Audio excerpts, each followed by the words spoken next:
자, 일하다 사고가 나서 다친 것도 억울한데 그 사고가 나의 신호 위반 때문이니 산재 보상을 해줄 수 없다. 이 경우 좀 굉장히 억울한 느낌을 받는데요.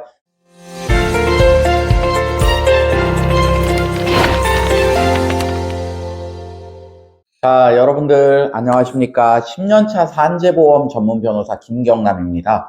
자, 금일은 업무 수행 중에 교통사고가 발생하면 산재보상 받을 수 있다는 사실 다들 알고 계시죠? 그런데 안타깝게도 산재보상이 무조건 가능한 것만은 아닙니다. 내가 요양급여를 신청했는데 요양불승인 처분이 나오는 경우가 생각보다 많이 있습니다.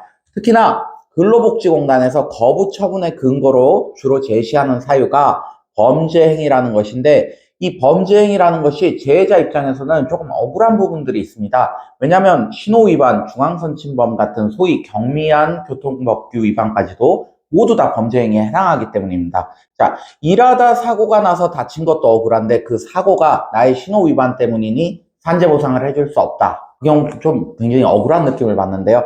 그래서 지금부터는 범죄행위로 인한 요양 불승인 처분 취소 소송에서 어떻게 이기는지를 말씀드리고자 합니다. 먼저 근로복지공단에서 근거로 제시한 그 범죄행위라는 것이 정확히 무엇인지부터 살펴보겠습니다. 산재보상보험법에서는 이렇게 명시되어 있습니다. 근로자의 고의나 자해행위, 범죄행위 또는 그것이 원인이 되어 발생한 부상, 질병, 장애 또는 사망은 업무상 재해로 보지 아니한다. 자, 형법에서 말하는 범죄행위, 도로교통법에 나오는 범칙행위 등이 모두 다 이 범죄행위에 해당한다는 것이 근로복지공단의 주장인데요. 즉, 모든 위반 행위를 다 범죄행위로 본 것입니다. 이 논리에 따르면 소위 12대 중과실이라고 불리는 12가지 교통사고 유형에 해당하는 것들 역시 모두 범죄행위에 포함될 것입니다. 하지만 법원에서는 범죄행위를 근로복지공단과 다르게 해석하고 있습니다. 그 범위를 보다 더 좁게 보고 있는데요.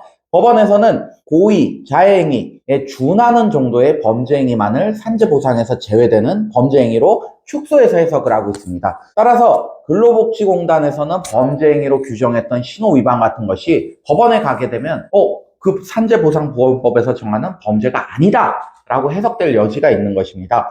자, 여러분들 고의, 자해행위 이 말 들으면 어떤 느낌 드나요? 일부러, 의도하에 이런 말들이 좀 떠오르지 않나요? 해당 범죄행위가 고의적이지 않을 정도라면 산재보상보험법상 범죄행위에 해당하지 않는다고 볼 개연성이 법원에선 굉장히 높을 것입니다. 이 말은 즉 사고가 오로지 또는 전적으로 범죄행위에 의해 일어나지 않았다면 산재보험급이 지급되어야 된다는 의미입니다. 자, 그러면 소송에서 우리가 주장해야 할 사항이 무엇인지 조금 감이 오시나요? 재해자 입장에서는 고의성을 없었음을 위주로 주장을 하면 됩니다. 예를 들어서 재해자가 중앙선 침범에서 사고가 났다 그러면 중앙선 침범의 여러 가지 요인이 복합적으로 작용해서 일어난 실수였음을 증명하시는 거죠. 비가 많이 왔다. 너무 어두워서 중앙선을 제대로 보지 못했다. 이런 경우는 기상상태 등 외부적인 요인에 의한 사고라는 주장이겠죠. 혹은 재해자가 당시 너무 피곤한 상태여서 깜빡 졸았을 수도 있다. 이 주장은 업무상 과로 주장입니다. 그리고 이러한 요인들은 업무 수행을 위한 운전 과정에서 통상적으로 발생할 수 있는 것들이므로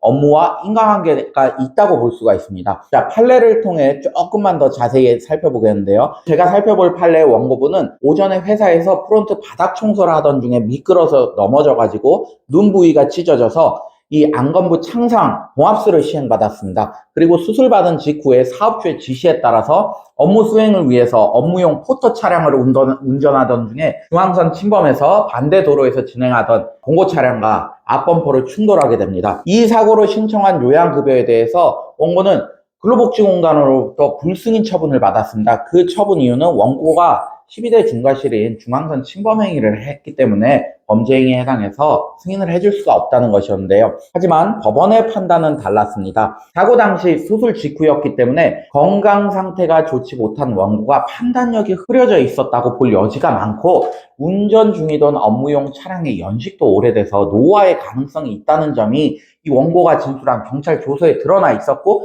이 점을 강조해서 승소를 할 수 있었습니다. 법원은 이러한 재반 상황이 사고 발생에 영향을 미친 것으로 판단하고 원고의 중앙선 침범 살인범이 오로지 그 범죄 행위만으로서 사고가 발생한 것이 아닌 다른 요인들이 개입되어 있었다고 보고 산재보험급여를 지급하라는 취지로 판결을 내렸습니다. 자, 말씀드린 판결 내용과 같이 교통사고가 발생했을 때 그것이 오로지 재해자의 범죄 행위에 의한 것이 아니라 건강 상태와 같은 내재적인 요인, 그리고 차량의 상태와 같은 외부적인 요인으로 인한 것을 강력하게 어필하셔야 됩니다. 비 오는 날이면 날씨 탓을 해야겠죠. 자, 도로 상태가 엉망이었으면 도로 탓을 하시고요.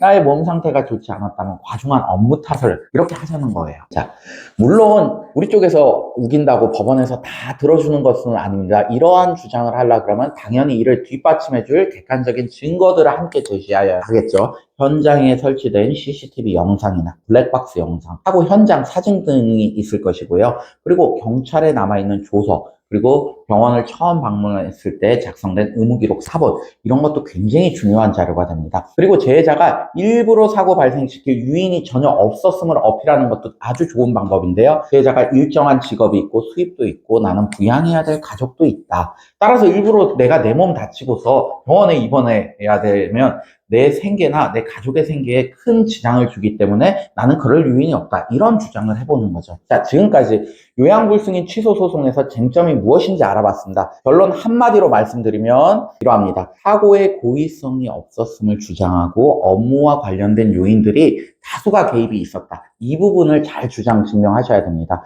요양불승인 받은 분들이 전문 변호사를 찾는 이유가 몇 가지 있는데요. 자, 첫 번째로 홀로 내가 심사청구를 해봐도 근로복지공단에서 처분을 번복해주지 않습니다. 이것이고요. 내가 아무리 좋은 주장을 해도 안 받아주는 것이기 때문에 소송을 할 수밖에 없는 상황이 많습니다. 자, 두 번째로 처분 뒤집기 위해서는 핵심 쟁점을 파악해야 되는데 이 부분에 많은 사건을 처리해본 전문 변호사 도움 없이 정확한 쟁점 파악하는데 어려움이 존재합니다. 자, 세 번째로는 쟁점도 파악했고 내가 무엇을 주장해야 되는지도 아는데 그게 끝이 아니고 그걸 뒷받침해줄 증거들을 모아야 되는데 예를 들어 뭐 경찰 조서나 의무기록 사본이나 CCTV나 이거 내가 혼자 움직여서 확보하기 굉장히 어렵거든요. 자, 여러분들 산재 전문 변호사 상담해보면 굉장히 명쾌한 답 나올 것입니다.